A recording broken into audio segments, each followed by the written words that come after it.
মানে কিছু মানুষ, আমি কমিউনিটি বলছি না, মানে কিছু মানুষ মানে বলছে ওই ধর্মের মানুষের কাছ থেকে কিছু কিনবো না, এ বলছে আমি ওই ধর্মের মানুষের কাছে কিছু বিক্রি করবো না।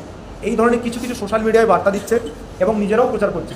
এই ধরনের টেন্ডেন্সি যদি থেকে থাকে, একটা প্রচণ্ড একটা ক্রিমিনাল অ্যাক্টিভিটি, একটা অ্যাবেটমেন্ট, এটা থেকে খুব বড় বড় রায়োটের জায়গা তৈরি হবে।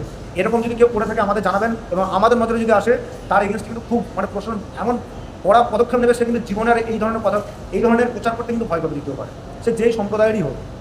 মানুষের মধ্যে সম্প্রীতির প্রচার করুক, সেটা ভালো জিনিস, কিন্তু সম্প্রীতি ব্রেক করার জন্য আমি ওর কাছে কিনবো না সব কিছুতে কেন ধর্মটা না দেখেন? এটা আমরা তো মিলেমিশে আছি, দেখুন সব সম্প্রদায়ের মানুষ এখানে আছেন, সেই শান্তির জায়গাটা আছেন বলে একসাথে বসে আছেন। তো এটা যেন না হয়, এটা একটু দেখবেন। আর একটা লাস্ট পয়েন্ট, যেটা গতবার ঈদে বা এরকম সামথিং কিছু একটা ছিল, ওই একটা এখানে একটা থার গাড়ি আছে জলঙ্গি সাগরপাড়া ডোমকল এই এরিয়ায়, ওই থার গাড়িতে করে মমি সেজে প্লাস্টিকের বন্দুক নিয়ে খুব রাউডিজম করেছে।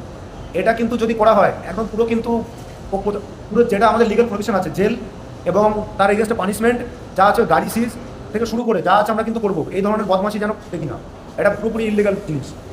আর সোশ্যাল মিডিয়ায় যেগুলো চলছে এগুলো থেকে একটু বিরত থাকবেন, আগে যাচাই করবেন।